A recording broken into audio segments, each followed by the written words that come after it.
सुप्रभात मंडळी. आपण वाचत आहोत श्री विनायक दामोदर सावरकर यांचं आत्मवृत्त माझी जन्मठेप. त्यातल्या उत्तरार्धातलं प्रकरण 7वं आपण वाचतोय. तर कालच्या पुढे आज सुरू करते.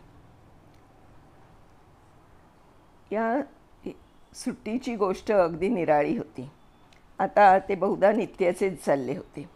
अंदमान तर सुटणारच, पण हे जगही फार दिवस त्यास दिसेल की नाही याचीही शंका यावी अशी बारीची प्रकृती खंगली होती.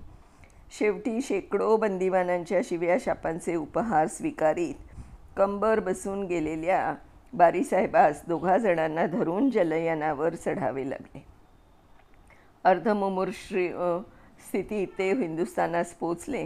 तेथे लवकरच त्यांचे अगदी हाल होऊन प्राणोत्क्रमण झाले. त्यांची स्मृतीही त्यांनी पिडिलेल्या राजबंदिवानांनीच जिवंत ठेवली म्हणून राहिली आणि हा ग्रंथ असे तो राहीलही. नाहीतर तीही तेव्हाच मृत झाली असती. आणि वास्तविक तसेच व्हावयास पाहिजे होते, कारण राजबंद्यांचे हाल जे झाले त्यास ते मूळ कारण नसून केवळ निमित्तभूत होते. पण त्यामुळे त्यास अगदी प्रमाणाबाहेर महत्त्व आले. तथापि अमूर्त संस्थेच्या दुष्टपणाची वा सुष्टपणाची माहिती देताना कोणातरी मूर्त व्यक्तीचा नामोल्लेख अपरिहार्य होतो. त्यामुळे तशा यत्कश्चित बंदीपालाचे नाव लोकांच्या दृष्टीसमोर आले नाही, तर बारीच्या दोषांची किंवा गुणांची कशाचीच तितकी प्रख्याती वा कुख्याती होण्याची पात्रता नाही. तरीही जे काही सुखाचे शब्द आम्हास त्या अत्यंत विवश अवस्थेतही तो बोलला आणि आम्हाविषयी त्याने आणि त्यांच्या कुटुंबियांनी जी काही कधीमधी सहानुभूती प्रदर्शित केली, त्याविषयी त्या बंदीपालांचे, त्याच्या सदय कन्येचे आणि त्याच्या देवलसी पत्नीचे आभार मानल्या वाचून आम्ही पुढे जाणार नाही. परस्पर विरुद्ध परिस्थिती होऊन अन्य परिस्थितीत भेटलो असतो तर तो क्वचित आमचा एक चाहताच झाला असता असं आम्हास वाटतं. आणि त्या समजुतीस आधार त्याचेच आमच्या मागे आमच्याविषयी काढलेले अनेक उद्गार आहेत. बारीचा उल्लेख संपवता छोट्या बारीची त्या पठाणी राज्य पोर्ट ब्लेअरमध्ये गाजवणाऱ्या मिर्झा खानाचीही बोळवण करून टाकू. बारीची ज्वाला जिथे विझत आली होती तेथे तिच्या उष्णतेस थंडी होऊन ती लुप्तप्राय होत आली होती हे सांगणे नकोच.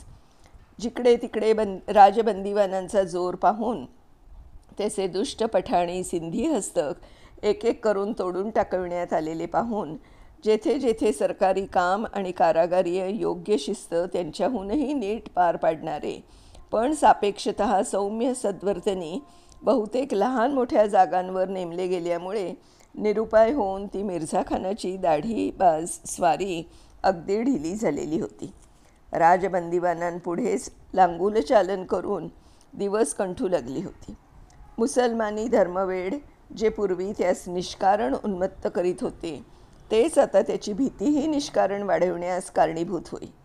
त्यास वाटे आपण जसे काफरास छळले तसेच ते आता आपणास छळतील. एक गमतीची गोष्ट त्याच्या या प्रवृत्तीचे दिग्दर्शन करील. या उत्तरकाली त्यास एकदा हातास काही व्यथा झाली. काही केल्या तो ठणका राहीना. बारीचे सगळे अंग जसे लुळे होत आले होते तसाच त्याच्या या हस्तकाचा हात अगदी लुळा झाला होता. तेव्हा त्या धर्मवेड्या मिर्झा खानाच्या मनाने पक्के घेतले की होय ना होय त्या 7 क्रमांकाच्या आरशीवाल्या बड्या बाबूनेच आम्हा दोघांवर काही जादू मारली असावी. बारी असा इतका भोळसट नसे, पण मिर्झा खानाने धास्ती खाल्ली. आम्हास अत्यंत गौरवून त्याने आजारीपणाने निरोप धाडला की माझे 100 अपराध आहेत. सावरकर बाबूस म्हणावे क्षमा करावी आणि माझा हात मला परत द्यावा. ही त्याची विनंती ऐकून मी त्याची समज घालण्याचा पुष्कळ प्रयत्न केला की मी जादू केली नाही. इतकंच नव्हे तर जादू टोण्यावर माझा विश्वास देखील नाही. पण तो काही माने ना. तेव्हा केवळ त्यास निश्चिंत करावे म्हणून म्हटले, बरे तर तुम्ही म्हणता की मी बरे होईल असे म्हटले तर तुमचा हात बरा होईल. तशीच तुमची भावना असेल तर मी ईश्वर साक्ष तुमचे बरे इच्छितो. पुढे त्याचा हात बरा झाला, तो अर्थात औषधानेच. त्याला कशाने वाटला त्याचं त्यालाच माहिती. पुढे 6 एक महिने तो तिथे होता, पण दात पडलेल्या सापासारखा. नंतर विजयोत्सवाचे वेळी जे 300-400 बंदिवान सुटले त्यात अर्थातच आपल्या भूतकाळच्या पीडक सेवेचे फळ या स्वारीच्या हाती पडले आणि तो 10 वर्ष हिंदूंचा छळक म्हणून गाजलेला पण पुढे हिंदूंपुढे गोगलगाय झालेला मिर्झा खान सुटून गेला. त्याचे मागे तर पठाण, सिंधी, पंजाबी मुसलमानांची उर्मी सुटली. अरेरावी पार चिडून टाकली गेली. जे एक दोघे उरले ते चुपचाप दिवस काढू लागले. जिकडे तिकडे वॉर्डर, हवालदार, जमादार, स्वतंत्र अधिकाऱ्यातील लेखक, डॉक्टर, कंपाऊंडर कामगारात आणि वसाहतीत बहुंशी हिंदूच झालेले असून त्यांच्या सापेक्षतः सरळ आणि प्रामाणिक स्वभावामुळे वरिष्ठ अधिकाऱ्यासही तेच मानवत चाललेले पाहून पठाण म्हणू लागले, अब क्या बोलना, अब तो हिंदूराज हो गया है. वरिष्ठ अधिकाऱ्यांपाशी काही जुन्या पठाणांनी चुगली देखील करावी कि साहब अब तो पोर्ट ब्लेयर में हिंदू राज है, साहब हमको बड़ा डर है, हमारे ऊपर कुछ झूठा मुकदमा न बनाया जाए. ज्यावेळेस यांचे पठाणराज होते तेव्हा हिंदूंना असे खोटे खटले करून निष्कारण छळण्याची ज्यांना खोड होती त्यांच्यापैकी या अवशिष्टांना आता हिंदूही तेच करतील अशी भीती वाटणं हे त्यांच्याच दुष्टतेचे प्रतिबिंब होते, हिंदूंच्या नव्हे. कारण हिंदूंनी निष्कारण कोणास मुसलमान म्हणून छळलं नाही. इतकंच नव्हे तर समंजस आणि धर्मवेडापासून अलिप्त असलेल्या मुसलमान बंधूस आम्ही शेवटपर्यंत पाठिंबाच देत असू, शिकवित असू आणि आमच्या वशिल्याने होईल तितके कल्याणच करवित असू. त्यातील कित्येकांचे अर्ज लिहिले असतील, कित्येकांच्या कामात साह्य देवविले असेल. पुढे जेव्हा आमच्या हातीही या यत्कश्चित नरोटीतल्या हिंदू राज्याचा काही अधिकार आला तेव्हा मुसलमानी जमादाराधिकास आम्ही किती सचोटीने आणि न्यायाने वागविले हे पुढे त्यांच्याच शब्दात सांगण्यात येईल. बारीची बोळवण झाल्यानंतर तेथे 2-3 त्रयस्थ आणि हिंदुस्थानातून आणविलेल्या अस्थायी बंदीपालांची ये-जा चालली. यापैकी एकास बारीच्या पहिल्या दराऱ्याची माहिती ऐकून परंतु उत्तरार्धातील त्याच्या हताशेची आठवण न राहून आपण सरकारास आपला पराक्रम राजबंदीवांना सतावून गाजवावा असं वाटूनच की काय नवीन आलेल्या गुजराती राजबंदींपैकी त्यास जे सौम्य स्वभावी लोक दिसले अशाच कोलू करण्याची त्याने आणि त्याच वेळेस तशाच उथळ स्वभावाच्या आलेल्या एका वरिष्ठ अधिकाऱ्याने आज्ञा केली. राजबंदीवानांनी झुंजून या कोलूची कंबर मोडली होती. त्यास तो देणे बरेच झाले होते. बरे देणे तर नवीन आलेल्या जे धष्टपुष्ट किंवा झुंजार होते त्यास ते कठीण काम देण्यात यावेस पाहिजे होते.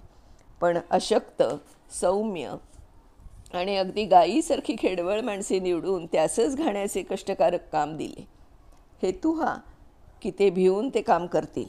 पण पहिल्याच दिवशी हे सर्व इन्कार करून बसले. त्यास मागचा इतिहास सांगितलेला होता. त्यांच्यातील दोघे आमच्याच चाळीत होते. त्यांचेपाशी सर्व धोरण ठरवून ठेवले. त्यांचा इन्कार होताच त्या बंदीपालाने अगदी बारीचा आणून आरडाओरडा करून त्या आमच्या चाळीत असलेल्या एक दोघांस जे त्याने इतरांचे पुढारी म्हणून ठरविले होते लाकडी घाण्यास अगदी बैल झुंपतात तसे बांधून इतरांकडून तो घाणा ओढावा म्हणून आज्ञा दिली. अर्थातच इतर बंदिवान तो घाणा घेऊन पळत सुटताच बांधले गेल्यामुळे त्या गुजराती राजबंदीस एकतर घाणा फिरवीत पळावे म्हणजे घाणा फिरवावा, नाहीतर अंग टाकून भुईवर खरचटत ओढले जावे हे 2च मार्ग उरले. त्यातील एकाने हा मार्ग स्वीकारला. तो भुईवर पडला. बांधला गेल्यामुळे इतर बंदी ओढीत त्यासरशी घाण्यामागे भुईवर खरचटत ओढले जावे हे 2च मार्ग उरले. त्यातील एकाने हा मार्ग स्वीकारला. तो भुईवर आपटत फराफरा ओढला जाऊ लागला. थोड्याच वेळातही त्या घाण्याच्या चाळीतील बातमी सर्व क्रमांकात फैलावली आणि आमच्याही क्रमांकात आली. इतर राजबंदीस निरोप धाडून काय ते ठरवता जेवणाची वेळ झाली. तेव्हा गुजराती राजबंद्यांच्यावर होत असलेल्या ह्या अत्याचाराच्या बातम्या खऱ्या का खोट्या हे आम्हास बंदीपालास विचारणे आहे म्हणून प्रत्येक चाळीतून निरोप गेले. ही गडबड ऐकून बंदीपाल कारागृहात आला. तो पाहतो तो काय झुंजात पटाईत असलेल्या जुन्या राजबंद्यातील एकाहून एक निश्चयी आणि करारी पुरुष हातात थाळ्या घेऊन आणि या कार्याची व्यवस्था लागल्यावाचून अन्न घेणार नाही म्हणून चाळीच्या दारादारात आडवे येऊन इथरलेले उभे आहेत. बंदीपालाने हा पहिलाच प्रसंग पाहिलेला. राजबंदीवानाशी गाठ आहे हे स्वारीनं ओळखलं. प्रथम म्हणाला, गुजराथ्यास घाण्यास बांधविले ही गोष्टच खोटी आहे. तेव्हा एक धिप्पाड आणि संपात नेहमी पुढे असलेला पंजाबी राजबंदी चिडून म्हणाला, काय आमचा तो गुजराती भाई खोटे बोलतो? हे पहा. आणि त्याने तो लोखंडी थाळा गदेसारखा उगारला. हे पहा, वेळ पडली तर या थाळीपाटाने डोके फोडून टाकू. आमच्यावर अत्याचार करणाऱ्याने नीट विचार करून तो करावा. बंदीपाल चकार शब्द न बोलता मागे गेला. त्या 2 गुजराथ्यास घाण्यातून काढून खोलीत बंद करण्यात आले आणि राजबंदीवानास निरोप आला की तुम्ही जेवा. तुमच्या माणसास काही त्रास होणार नाही. काही दिवसांनी त्या गुजराती राजबंदीस इतरांप्रमाणे छिलका देण्यात आला आणि सार्वत्रिक संपाचे हे नवे आणि शेवटचे कारण त्या संपाच्या नुसत्या धाकानेच दूर झाले. याच बंदीपालाच्या हातून आम्हास आठवते त्याप्रमाणे अंदमानात निर्बंधांविरुद्ध अशी शेवटची मारहाण करण्यात आली. राजबंदीवानांना नेहमी सहाय्य करून आमच्या सार्वजनिक चळवळीत मनपूर्वक भाग घेणाऱ्या साध्या बंदीवानातील एका धाडशी हिंदू तरुणावर, ज्याचा उल्लेख आम्ही मागे शुद्धीप्रकरणीही केला आहे, अधिकाऱ्यांचा नेहमीच डोळा असे. त्याला ज्ञानार्जनाची गोडी फार असे. त्याच्या हाती एकदा कामाचे वेळी पुस्तक असलेले पाहून का अशाच कोणत्या तरी कारणाने त्यावर चिडून त्यास कार्यालयात बोलावून या राजश्रींनी ग्राम्य शिवी दिली. ग्राम्य शिवी म्हणजे बंदीगृहात इंग्लिश भाषेत नावाच्या मागे उपपद जसे नियमाने येणारे उपपद असे. परंतु अंदमानाच्या कारागारात लोकांचे स्वभाव 8 वर्षांपूर्वीचेच राहिले नव्हते. ते या बंदीपालास काय ठाऊक. त्याने शिवी हासडताच तुम्हारा बाप म्हणून या बंदीपाल राजश्रींच्या जनकासच त्या शिवीचा उपहार त्या हिंदू तरुणाने दिला. तेव्हा संतापाने फणफणून तो बंदीपाल उठला आणि त्याने त्या बंदीवानास वॉर्डराकडून धरवून आपल्या हाताने तोंडावर आणि छातीवर ठोशा मागून ठोशे मारण्यास आरंभ केला. तोंड सुजून रक्त वाहू लागलं तेव्हा त्यास सोडले. त्यातही त्या बंदीवानास गंडामाळेचा रोग होता हे ध्यानात ठेवलं पाहिजे. बंदीपालास वाटलं त्याची खोड मोडली. इतर भित्रे किंवा लुच्चे लोक त्यास म्हणाले, अरे बाबा, इंग्रजांशी हे राजबंदीच भांडून जाणार. आपण कोणत्या झाडाचा पाला. आता झाले ते झाले. तोंड सुजले आणि रक्त वाहिले ते पडलो म्हणून झाले असे डॉक्टरच सांग, नाहीतर उलट शिक्षा खाशी. पण तो धीराचा माणूस. त्याचा डोळा आणि ओठाचा सर्व भाग पार सुजला होता. तो बंदीपालाने मारले म्हणून सुजला असे डॉक्टरास त्याने प्रतिवे दिले. पण डॉक्टर बंदीपालाचे भयाने तिकडे कानाडोळा करू लागला.